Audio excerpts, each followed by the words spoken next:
नमस्कार, मैं हूं जितेंद्र दीक्षित के अंडरवर्ल्ड डायरी में आपका स्वागत है। दर्शकों, इस वक्त मैं Bombay City Civil and Sessions Court के बाहर खड़ा हूं। इस कोर्ट में साल 1999 में एक जज साहब हुआ करते थे। रोजाना उनके कोर्ट में हियरिंग्स होती थी, सुनवाई होती थी। जज साहब अपने फैसले सुनाया करते थे, किसी को जमानत देते थे, किसी की जमानत खारिज करते थे, किसी को दोषी ठहराते थे, किसी को बरी करते थे। कभी किसी वकील या आरोपी को सम्मन पर हाजिर ना होने के लिए फटकार लगाते थे। और जब अदालत के गलियारों में वो गुजरते थे तो लोग अदब से एक ओर खड़े होकर उनको रास्ता दे देते थे।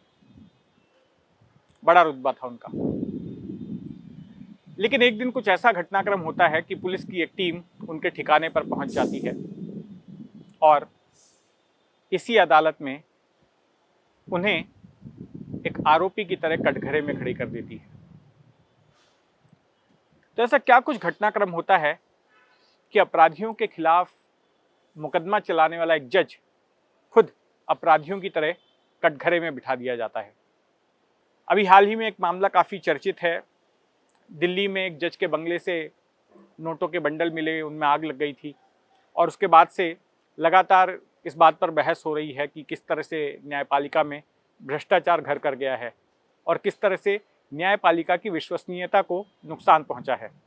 तो ऐसा ही कुछ अब से 27 साल पहले मुंबई में भी हुआ था, जहां पर न्यायपालिका की विश्वसनीयता पर सवाल खड़ा हो गया था और आरोप लगने लगे थे कि न्यायपालिका में मौजूद कुछ लोगों के, यानी कि जजों के, अंडरवर्ल्ड के साथ रिश्ते हैं। दरअसल ये पूरी कहानी इस तरह से शुरू होती है कि 90 के दशक में मुंबई में अंडरवर्ल्ड काफ़ी हावी था। रोज़ाना खून खराबा होता था। अंडरवर्ल्ड के अलग अलग गिरोहों की ओर से कारोबारियों, मिल मालिकों, बार मालिकों, फिल्मकारों को धमकी भरे फ़ोन आते थे वसूली के लिए, और जब वे पैसा नहीं देते थे तो उनकी हत्या कर दी जाती थी। अब होता यह है कि मुंबई पुलिस भी इसके बाद अपनी दबिश बढ़ाती है और एक मुहिम छेड़ देती है अंडरवर्ल्ड के लोगों के खिलाफ, और एनकाउंटर्स का सिलसिला शुरू हो जाता है। गैंगस्टर्स को पकड़ पकड़ कर मारा जाता है और हर साल करीब 100 के आसपास गैंगस्टर्स मारे जाते हैं। इन गैंगस्टर्स को पकड़ने के लिए पुलिस खबरियों की मदद तो लेती ही है, लेकिन इसके साथ साथ इलेक्ट्रॉनिक सर्वेलेंस का भी काम शुरू करती है। विदेश से बैठकर जो अंडरवर्ल्ड के डॉन्स अपनी गैंग को ऑपरेट कर रहे थे, उनके फ़ोन इंटरसेप्शन पर चढ़ा दिए जाते हैं। पुलिस उनके फ़ोन सुनती है। तो ऐसे सैकड़ों फ़ोन जो है इंटरसेप्शन के लिए लगाए जाते हैं, उन फ़ोन को सुना जाता है। और एक दिन इसी इंटरसेप्शन के दौरान मुंबई पुलिस के तत्कालीन एसीपी अंबादास पोटे को एक ऐसी बातचीत सुनाई पड़ती है जिसे सुनकर उनके पैरों तले ज़मीन खिसक जाती है। ये बातचीत होती है इस सेशंस कोर्ट के एक जज और अंडरवर्ल्ड डॉन छोटा शकील के बीच की, और इसमें एक बिचौलिया भी होता है, लियाकत शेख नाम का एक वकील। तो इन तीनों की जो बातचीत होती है उसमें जो कुछ भी कहा जाता है उसको सुनकर अंबादास पोटे बड़े परेशान हो जाते हैं और उस बातचीत के जरिए एक बड़ी दिलचस्प बात सामने आती है कि एक सेशंस कोर्ट का जज इंसाफ पाने के लिए अंडरवर्ल्ड के दरवाजे खटखटा रहा था। अब चूंकि इस मामले में जो जज फंसे थे, बाद में जब उनके खिलाफ मुकदमा चला तो वो बरी हो गए, इसलिए मैं उनका असली नाम नहीं बताऊंगा। हम इस कहानी को कहने के लिए एक काल्पनिक नाम रखते हैं सरदार शर्मा।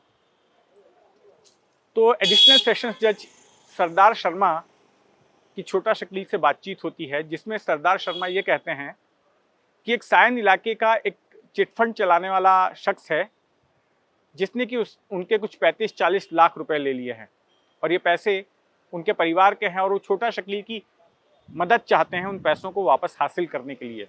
अब छोटा शकील ऐसा सुनहरा मौका क्यों छोड़ता?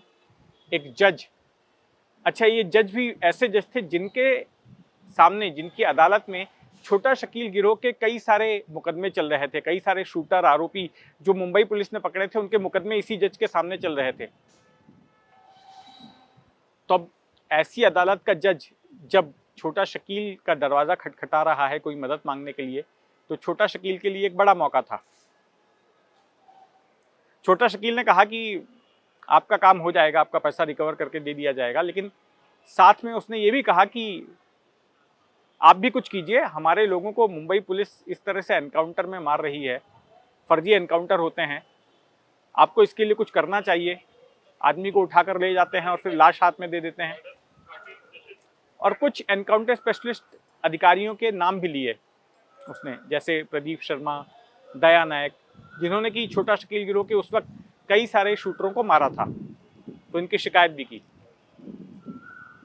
तो ये जज शर्मा साहब कहते हैं बिल्कुल ये तो गलत कर रहे हैं, सहानुभूति जताते हैं और कहते हैं कि जब मेरे अदालत के सामने मामला आएगा, मेरे सामने मामला आएगा तो मैं जरूर कार्रवाई करूंगा इनके खिलाफ।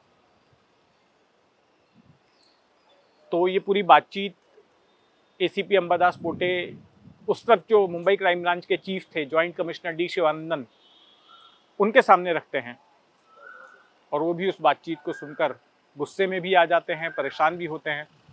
और फिर ये पता करवाया जाता है कि इस मामले में इन जज के सामने ऐसे कितने सारे मामले आए हैं इस गिरोह के।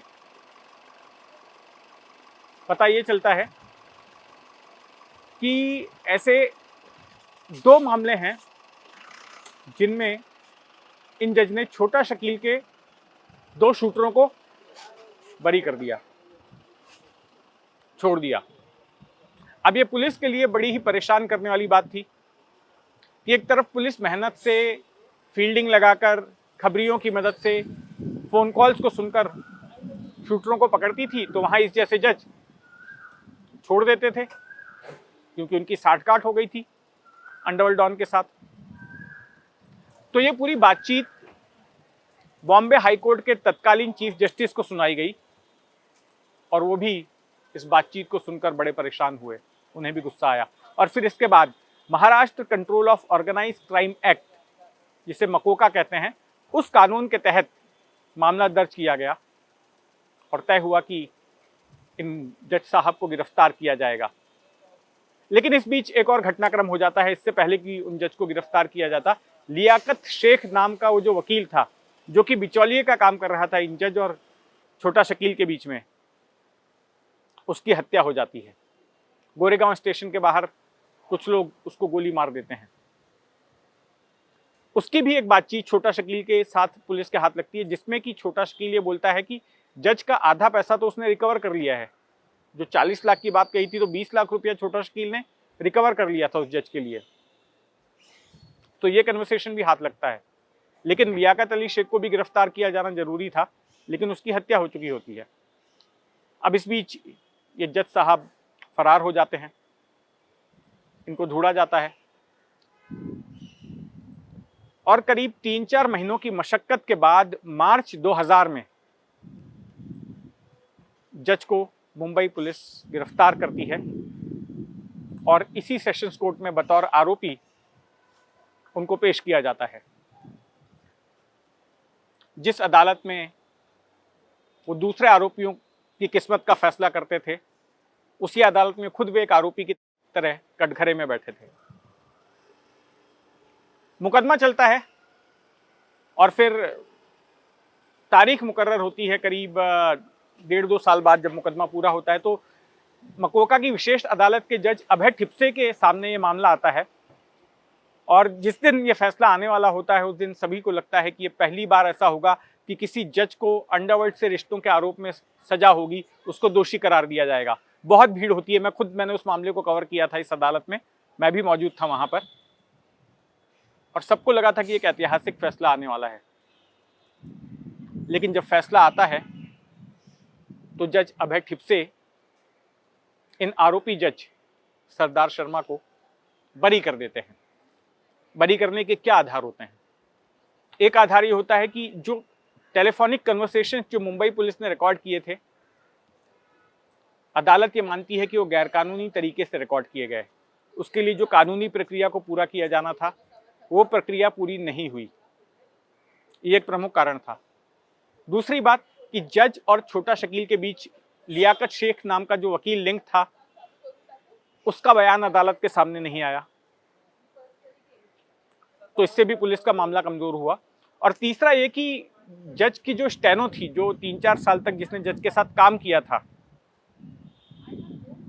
और उसने आवाज को पहचाना था, जो टेलीफोनिक कन्वर्सेशन में जो आवाज थी कि हाँ ये जज साहब की आवाज है, वो अदालत में मुकर गई अपने बयान से।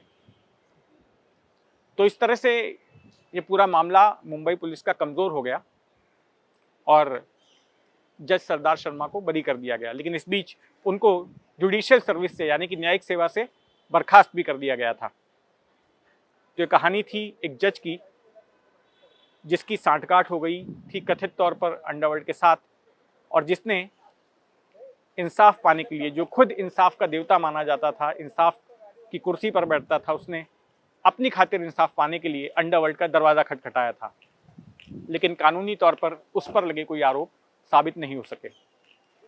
तो ये थी इस हफ्ते की कहानी। जुड़े रहिए मेरे साथ एनडीटीवी पर। नमस्कार।